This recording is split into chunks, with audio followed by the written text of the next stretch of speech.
you know what? I just want to remind people, because it's a tough thing to cut people out your life. It's a tough decision for people to make, because the average person, that's of positive nature. They like positive things around them, positive energy. And it's difficult when you, as a positive or decent or caring person, has to be faced with the decision to cut somebody out your life. And I've had to do it many times, and I'm faced with the decision again. Even this stage of my life, there are people who I really should not have around me. Now, because I have a sense of guilt, I continue to keep them, I come up with excuses for them, what they gonna do. If they not here, what would they do? If I remove them, what happens to them? Well, that's because you're a caring person. But can I tell you how much that ain't your business? It's really, really not. It's not your business, nor should you make it yours. Because what will happen is, if you guilt yourself into holding on to this person, you will continue to possess that nagging, gnawing feeling that you have every time you're around them. Because they actually bring no real value to you. Oh, they bring you a lot of promises. Oh, they bring you a lot of, oh man, I got something big I'm working on. Oh, you hear that all the time. Oh, I sure appreciate you. Lord, I don't know where I'd be without you. You've been such a blessing to me. You're going to get it all kinds of ways. And that makes you feel even worse about the inevitable decision that you know you have to make. But let me help y'all understand something right here. People can be manipulative. People can be very, very manipulative. And when a person know they getting over on you, they say the things because they know you're a decent person. So they say the things to you to keep in the forefront of your mind of how decent you are. God bless you. You've been a blessing to me. Lord, I don't know what I'd do without you. I thank God for people like you. Well, when do I get to thank God for you? When do you become such a blessing to me? When, at the point in this relationship, where every relationship should be give and take, when do I get to take something out? Because right now, all I'm doing is giving. I'm telling you, y'all, I know how you're feeling about cutting these people out your life, but you have got to, because if there's a person in your life that's just on the receiving end of your friendship and give you nothing in return, they are on the receiving end of your paycheck and give you nothing in return, they are receiving end of all your goodness and favors and give you no goodness and favors, you no longer have an obligation to that person. You really don't. And I'll remind you of something that Bishop Jake said. Sometimes you have to let people go so they can be freed up to their own destiny. See, because they keep tying their destiny to yours. But see, God didn't give them your destiny. They got their own destiny. Unless you with your wife or your children, them destinies ain't tied to yours. And once your children get a certain age, your destiny don't belong to them no more. They have to, as Marjorie says, their wings work. You got to let them get out there and get to flapping so they can fly. You want to begin to get all the toxic people out of your life. Hello. Energy drainers, get them out of your life. See, ladies and gentlemen, it takes a lot of energy to reach your goal. It takes a lot of emotional, mental, and spiritual energy to reach your goal. And you can run faster with 100 who want to go than with one around your neck. So there are two kinds of relationships. Sid Simon talks about this. Nourishing relationships and toxic relationships. Nourishing relationships are the relationships that inspire you. They motivate you. They bring the best out of you. Toxic relationships are relationships with people that always criticize you. All they can do is find fault. All they can do is just exploit your weaknesses. All they can do is remind you of the mistakes that you've made in the past. These people are bad for your health. Toxic people can run your blood pressure up. One apple can spoil a whole barrel. One negative energy drainer can spoil your whole life. I know people whose lives have been ruined because somebody wasn't good for them. See, there are some people that aren't good for you. Hello? They aren't good for you. You've got to get them out of your life. See, a lot of people put up with a lot of foolishness because they don't want to die by themselves. Here's what I believe. I believe in a one-to-a-box theory. So, as you make your list of people who bring you nothing but bad news, they have to go. When you make your list of people who every time they call you, they just want something, they have to go. They have to go because they slowing you down. They dead weight. They sitting on the wagon and they ain't pushing. They ain't getting out the wagon to remove no rocks and debris out the way. They ain't trying to fill a pothole for you. They don't even repair wagon wheels. They just own your wagon, sitting there, legs up, and just chilling. You out on rope just pulling. You got to get rid of them people. The other people you have to get rid of is sometimey people. Cause you know what's so hard about sometimey people? Cause you don't never know when their time gonna be.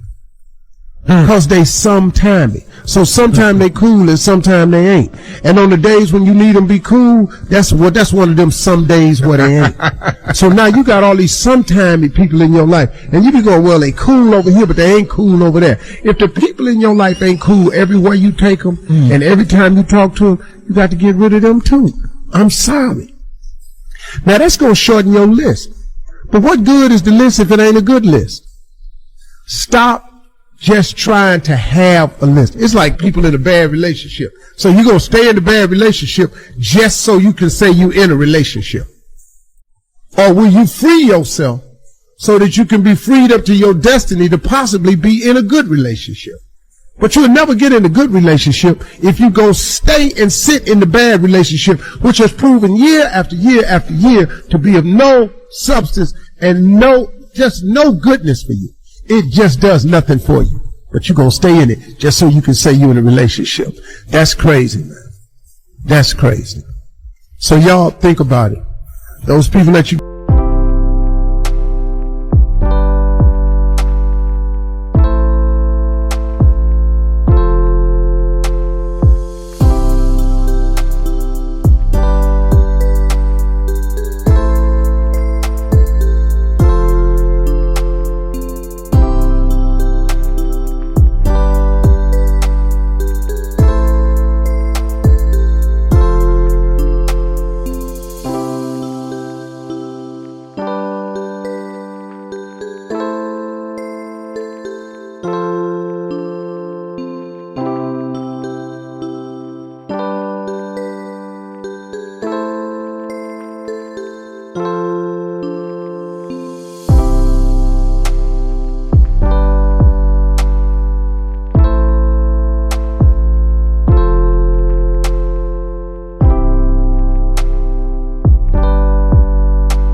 got to cut loose.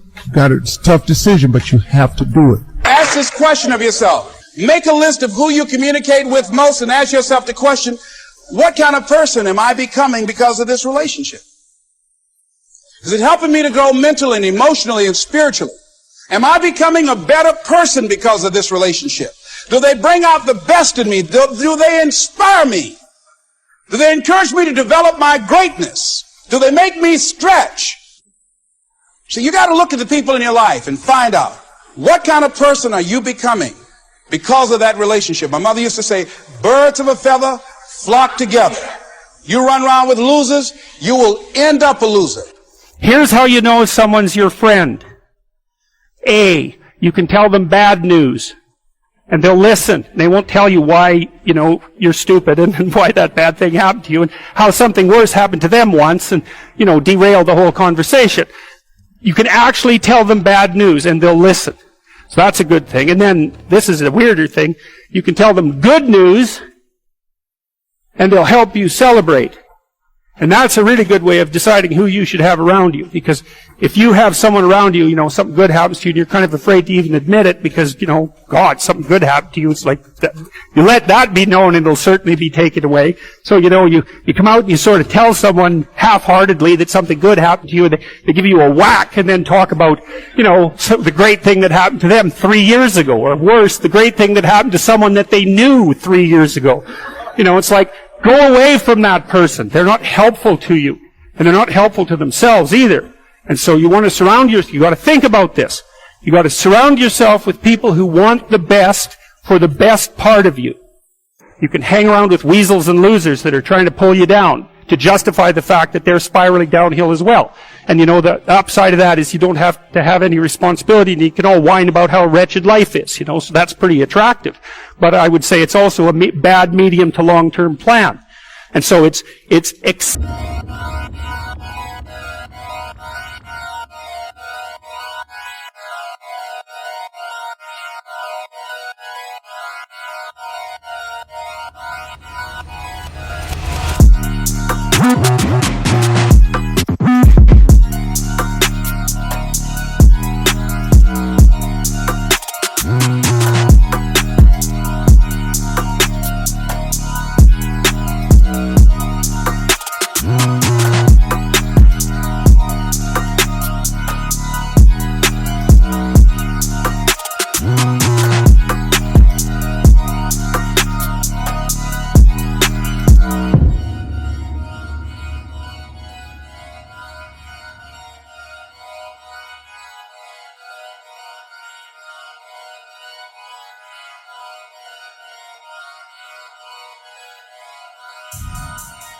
acceptable and desirable to try to surround yourself with people who are facilitating your development. And you might say, well, I've got people around, I know them well, they're not doing that well and they don't fit into that category. It's like, what's your point? What are you going to do with them exactly? If they'll listen and cooperate with you and move towards a better future, great. If they don't pay any attention and they keep doing the same damn things over and over and they're not going anywhere and it's painful, then maybe the proper thing to do is say, you just have your misery. I'll go off and have my life. And maybe you'll wake up at some point in the future and think that's a better way of being.